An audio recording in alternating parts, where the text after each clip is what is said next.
I think one of the biggest stories that came out late last week, early this week, was the announcement of PSVR2, so PlayStation VR2. We talked about this being rumored and suggested a while ago, but it is now officially confirmed. So yeah, I'm just going to take a little bit from the blogcast from Hideaki Nishino. This is from the PlayStation blogcast. Skipping out a little bit of stuff here.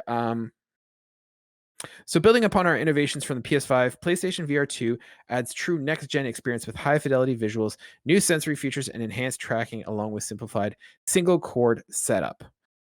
So from a visual fidelity, a high-fidelity visual experience, PSVR2 offers 4K HDR, 110-degree field of view, and foveated rendering. With an OLED display, players can expect a resolution of around 2000 by 2040 per eye and smooth frame rates of 90 to 120 hertz. Headset-based controller tracking. With the inside-out tracking, PSVR2 tracks you and your controllers through integrated cameras embedded in the VR headset. Your movements and direction you look at are reflected in the game without the need for an external camera. New sensory features. PSVR Sense technology combines eye tracking, headset feedback, 3D audio, and the innovative PSVR2 Sense controller to create an incredibly deep feeling of immersion. Headset feedback is a new sensory feature that amplifies the sensations of in-game actions from the player. It creates a single built-in motor with vibrations that add intelligent tactile elements, bringing players closer to the gameplay experience. For example, players can feel a character's elevated pulse during tense moments, the rush of objects passing close to the head, and the thrust of the vehicles as the character speeds forward. Additionally, PS5's Tempest 3D audio tech makes sounds in the player's surroundings come alive, adding to this new level of immersion. Lastly, eye tracking. So with the eye tracking, PSVR2 detects motions of your eyes, so a simple look in a specific direction can create an additional input for the game character. This allows players to interact more intuitively in new lifelike ways, allowing for a heightened emotional response and enhanced expression that provided a new level of realism. All of these advances in the PSVR2, combined with the haptic feedback and adaptive triggers from PSVR2 Sense controllers, enables players to feel and interact with games in a much more visceral way. PSVR2 will also have a simple setup process with a single cable connected directly to the PS5. You can immediately jump into the VR experience. So no release date was done. They did announce that it's going to be coming along with Horizon Call of the Mountain from Guerrilla and Firesprite. And it's being built specifically for PSVR2. Adam, what are your first of all general thoughts of the PSVR2? The specs itself are really intriguing for what it offers. But again, I only care about two things. How much is it costing me? And what am I playing on it? And if you're telling me that there's going to be a Horizon game on it, cool. But again, as we've had this conversation before with PSVR2 or whatever it's going to be, that library needs to be better. You know, it can be cool for like something that you buy, and get used like for the first little while, but it's got to be something that keeps you coming back to it, because you're gonna feel stupid if you pay $400 or $500 for the thing and use it twice every couple of months. Like if you use it like once a month, are you really getting your money's worth out of it? That's debatable. So like the hope that you have is that what you're paying for is going to be worth playing over and over again but at least from what we're seeing in terms of the specs, not only is it a decent improvement, it's a great improvement. With what they're showing. Are you kidding me? That thing looks amazing. Like, I'm excited to see what they do. And I'd love to be able to use it at some point and experience it for myself. But if I'm going to buy my own, you're going to do a lot better than just tell me about what it's going to have. I need to know what's it going to play. And I also need how much of a dent in my wallet is it going to be, which is the biggest part of it. And it doesn't sound like something that's going to be cheap. I was going to say, what do you think the price is going to be for this? $400 US. Yeah, that sounds about right. I was going to say $4.99, like Canadian. So, yeah. So $5.49 Canadian would be my guess, yeah? Yeah, give or take. Which at that point, you better have a damn good library when I buy that thing. Because I feel like not a lot is worth $550 to me. Well, with tax, not much is worth a lot of like $600 to me. I think one of the things that they're gonna have to do is make it like backwards compatible, so that it's like, hey, here's this library already that you have to kind of get into it. I imagine it would be. I think yeah. they've even mentioned previously that that was the goal. Sony says weird things and constantly goes back on them and stuff. Generations are breakpoints in games that I remember them saying at one point. So like, who knows what they're saying there? But for me, like, I think it's cool. I think it needs to kind of like, I think the idea of having like, don't have to worry about cameras anymore is a great idea. I think, but I think the biggest issue is the fact that it still needs to be attached via a USB-C. I think that's a huge detriment to it. Just because one, I mean, think of how many people have their PlayStation set up like vertically, and now you're swinging around with your cables, and you're going to start pulling. You're going to see PlayStations getting pulled off of shelves and off of media consoles. Yeah, they really need like some sort of like a wireless dongle that you can charge or something. Yeah, I don't know. Like, I think that's the biggest thing, especially when you start seeing like Oculuses and stuff like. But I guess the input lag with Bluetoothing a VR headset is probably not a great thing at this point.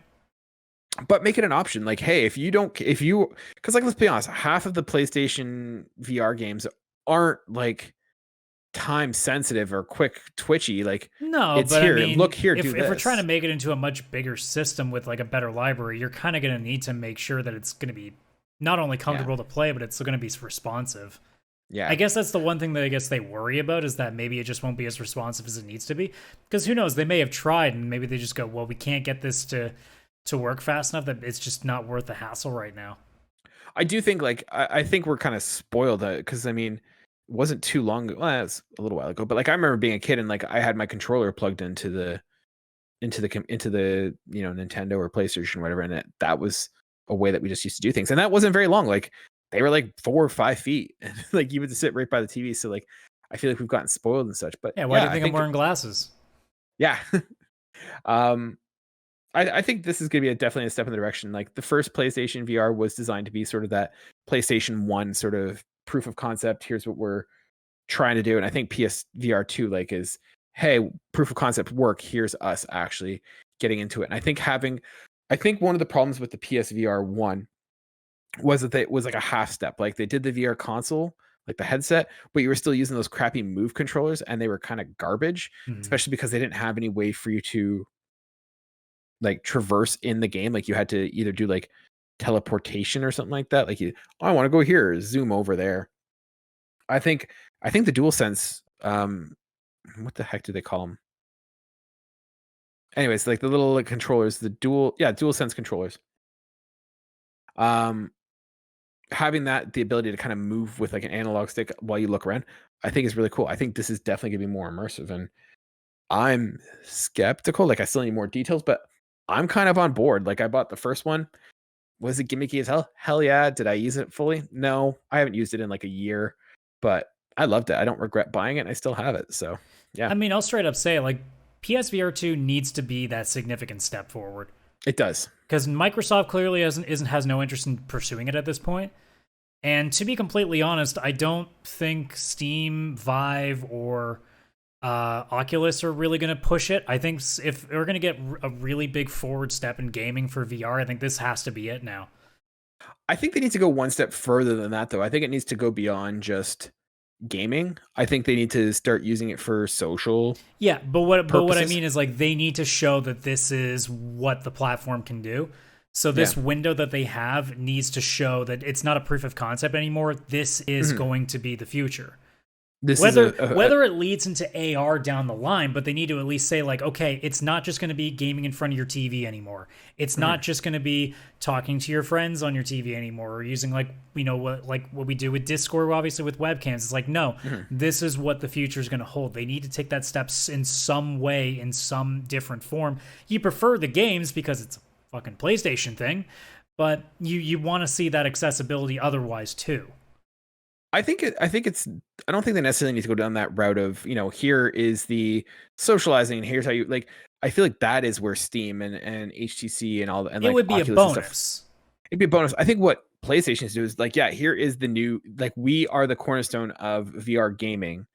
And I think the other thing that they need to do is just like make it so that there's other benefits, so that like, yeah, you're gamers want to play it, but like if your significant other, your mom or dad are like there, like they'll want it too, because they'll be like, oh, I could watch a game on this. Like I could watch a sports game like I'm in the theaters. Like, could you imagine if Sony had put the technology, or if anyone had put the technology in the time that, hey, yeah, COVID's a thing, you can't go to concerts, you can't go to arenas and stuff, but hey, throw on this headset and you can be like, we're going to do a concert here, and you're able to watch it live from the auditorium or something. You're able to watch the game. I feel like I should have put the non-existent money that I have into a company that should have been doing exactly that, where I said, dude, you could make so much money if you could have like a small section of either a concert venue, a sports venue, or whatever else, and just put a VR camera there, and just say, okay, hey, like you could put, say example, because we're Canadians here, a hockey game. You can put 3 different cameras in the arena, one real close, one about midway, one in the nosebleeds, and you charge different sets for it. So you can charge like, I don't know, like $10 for the cheapies, and then all the way down to like, I don't know, $50 to watch the game, like your front row. Yeah. And you get that full environment. Or same with a concert, it puts you somewhere obviously safe, because you can't really put that in the floor standing spot. That would be a horrible idea, unless the entire like gimmick is to you get trampled. But no, but you know what? Because like right now we're not doing concerts live in person. But if you had put like a VR camera, like, hey, we're gonna do an in studio session with like this band, right? Like, well, any sort of like or VR experience, basically.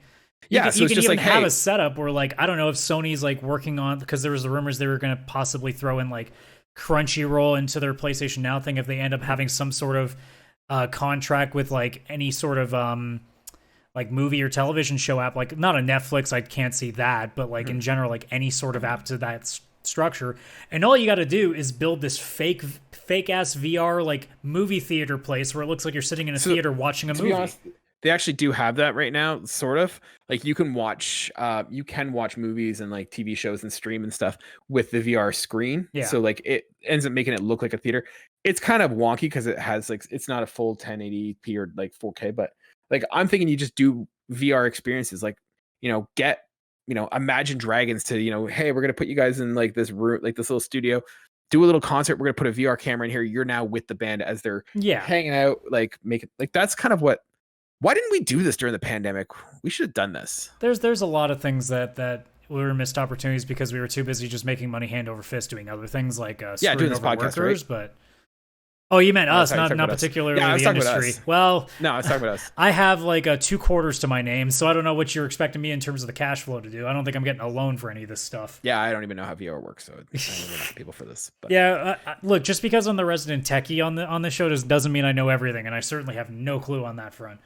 But like, I'm the ideas man. You're the techie guy. Make it happen, man. Here's $1 million idea. All right, I'll push buttons. That's the best I can do. Perfect. Push the button. Push the create button. To go back to like the gaming aspect of it, it really is just going to come down to like we need some major titles to get on board with it.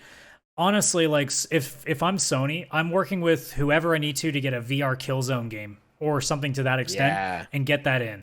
I don't understand how we haven't had like a high octane VR shooter yet. And I'm not talking like the crappy experiences that we have. Like what was the one that was the big one for PSVR, the original? I think it was Farpoint or something. Yeah, there's Farpoint, and I think there's one that's like Bravo Team. Yeah, but like they're not major. They're not being made. I think the thing that once again, the thing that hampered it was two things. One was the fact that the PlayStation Move controllers did not allow for movement, so it's really hard to do a true, multiplayer or even like a first-person shooter because you can't move. And then they did that, like, do you remember that crappy, weird-looking, like PVC, like it was a rectangle that was like a controller, like a gun? Like once again, it was like that breaks the immersion of me like holding a gun or something like that because I'm just holding some PVC pipe. And it was expensive and hard to get. Like it was like I think $150, and like I don't even think you can find them anymore. At the end of the day, like it needs to be that by the time this generation is done, we look at that library and go, I can't believe how good that was. I can't believe that they got that team to make this. And it also has to be here's the real bold hot take that needs to happen. I don't think it has to be like close to the game of the year, But there needs to be something that comes out of VR in this generation that's at least like talked about. It'd be like, dude, like if it was on like an off year, it could be a top 5. Like there needs to be that one game that people go, this is a big change. Like this is a game changer, literally. Yeah, I think, to be honest, I think the controllers will be the big game changer. I don't think you really need to do much for the VR headset. I think it's the controllers and the inputs were the issue, I think, with the last PlayStation. But I mean, let's be honest, most VR games are not a lot of substance. It's a gimmick. There needs to be games that are like, we need like true, like there needs to be a VR game that is not like some small like 30-minute experience. I'm talking like an actual like full-on game that's going to take you multiple hours to do, where we look at it and go, I can't believe they told a story that well. Yeah, the problem is who wants to do that, because you got to. But that's what needs to happen to make this viable from now on. That's why I'm saying the last one that did that was Gorilla Cambridge, and then they got closed down. So nobody wants to make VR games exclusive to PlayStation. And this is the problem: is they have to. Here's the unfortunate part for Sony. I don't think financially it's going to be that great an idea, but they need to push through that shit because it's going to be the only way to get this over. You kind of got to, you're going to have to take a few hits. You're just going to have to hope that whatever you're doing with everything else you're working on kind of like makes up for it. I think you're going to have to take some hits though. Yeah.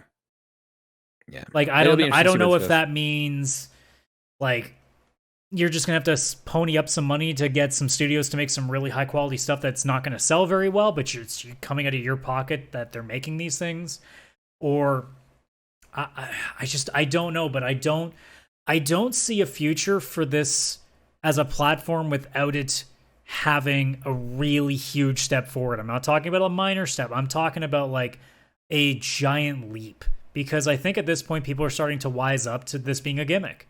And I don't want VR to be a gimmick. I want this to be really cool, but I also am in a place where I can't afford to throw that much money at what might just be a gimmick. So that step needs to be taken before a lot of us, especially those that are middle to lower class, go, okay, no, this is worth my time and money now. Instead of, oh, I have one friend that I see once every 4 months that has it and I can mess with it there. Yeah.